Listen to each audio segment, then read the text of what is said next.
Here's an update on still part of the installation of my Vevor rolling mill. It does not have, it did not come with dials on the top gears, which you can deal with by like putting pieces of tape. Like you get the roller set. If you want to impress a pattern, right? You set the roller so it's on your piece, and then you loosen it to pull the piece out, put your stuff, your pattern on the piece, and then tighten this back down to the exact same spot and run it through. That's one way to do it. Sometimes you do it a little bit more. But so without a dial, you could put a piece of tape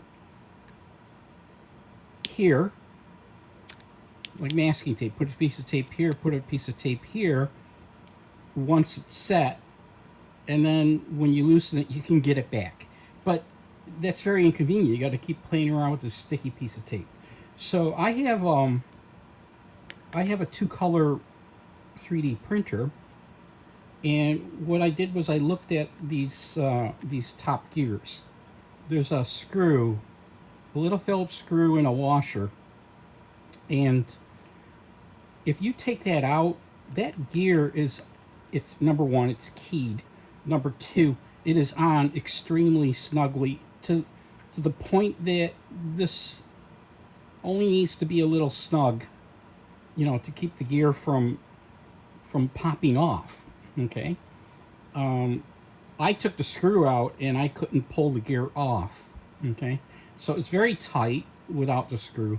The reason I'm talking about how tight that screw is that I could, so I made these dials, and I could tighten it down so it's tight. The dial material here is only 1 millimeter thick. I also made a plastic bushing because, as they did with the handle, there's a recess here underneath this washer. There's a recessed area, so they're sort of like sandwiching the gear with this washer, you know, so it's not right up against anything solid. There's a recess. So what I did was I didn't want to push the plastic down into that recess. It'll eventually crack. This is just PLA. So I made a little plastic bushing to go in there, and then I just snug this down to the point that you can spin it. So suppose you, whoop, turned the wrong dial. Suppose you set it and you've now snugged it. Now I don't have an indicator, but there's a corner right here. Whoops, let me move the handle. There's a corner of the housing right here that I'm going to use for now as an indicator. I think I'm going to just paint a little white dot on there. And so you can, once you snug it down, if you feel like being able to read numbers, you can align the 0 to that part, then loosen it up to take your piece out, and then when you're ready, tighten it back down to 0. All right? And you could say you zeroed it. Okay? Well, here's the thing about why I'm not completely happy is this part here. You know, this is not a critical. Let's say this is not a finely made machine. This part wiggles. It doesn't matter that it wiggles because these gears only have to mesh. They only have to mesh. Okay, so it wiggles a bit. So you to deal with the fact that this might wiggle and you don't get it exact, I would just put some pressure on it here to set the 0, loosen it, and then when I go back to tighten it, bring it to 0 and apply some pressure in this direction so that I know I'm back exactly where I was. So that's one thing. The other thing is about these dials. There's 72 lines on them. So that means that they're every 5 degrees, and every 4 degree is a long line, and I number them every 8 degrees because I couldn't fit the font. My printer has a 0.4 nozzle. I can't print fine text. So this is the finest text I could print, and so I couldn't put numbers every 4, not degrees, but every 20, really, every 20 degrees. I had to put them every 20. How's this? 8 degrees. Not degrees, 8 marks. So you got to do this mental math right now until, well, I have to do this mental math until I decide if I could truly calibrate this. Right now it's really marked indirectly in degrees. Okay? So I could say I might be able to learn how many degrees corresponds to how many fractions of millimeters it moves the roller down. And if I learn that with some experience with these dials, then I should be able to make another dial where it's marked in some way in fractions of a millimeter. Okay?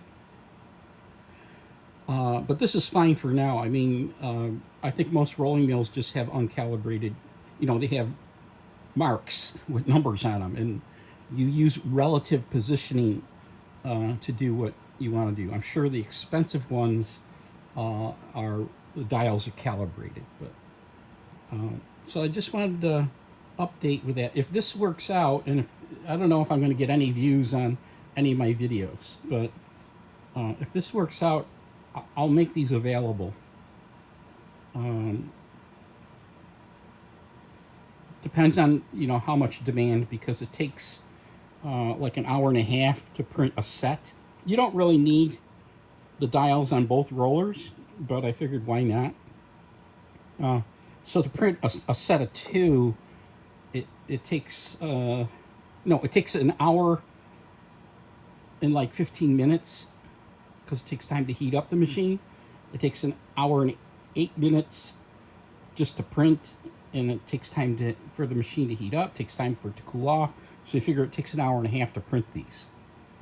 But if I get responses to this video, I might, yes, make this available. Like I'll make them and send them to people. So this is very cheap in material cost, expensive in machine time, expensive machine. This is typical, for hobbies, right? Expensive machine, material cost, very low cost. This is plastic. They could have I guess to engineer it properly would have been too expensive for this unit. But this is not engineered properly. I just didn't tighten the screw completely. They may not have wanted to do it that way. And, there's still a chance where down the road, I just want to get into using this machine. There's a chance that I can 3D print a better part where that screw can be tightened all the way down and still be able to rotate the dial. I just need to make it a two-part piece. Okay, so that would be no problem. So there you go. The next video, I hope I've done some experimentation. I hope I'm going to show how I'm going to make some earrings with this thing. But I did learn that the way I calibrated the rollers by just snugging it down. If you go to extremes in thinning the material, it veers to the left. So that means those rollers aren't parallel. So today coming in the mail are two sets of feeler gauges, and I'm going to use feeler gauges to calibrate the distance, the levelness of the rollers. And I'll show a video where I do the calibration. So have fun.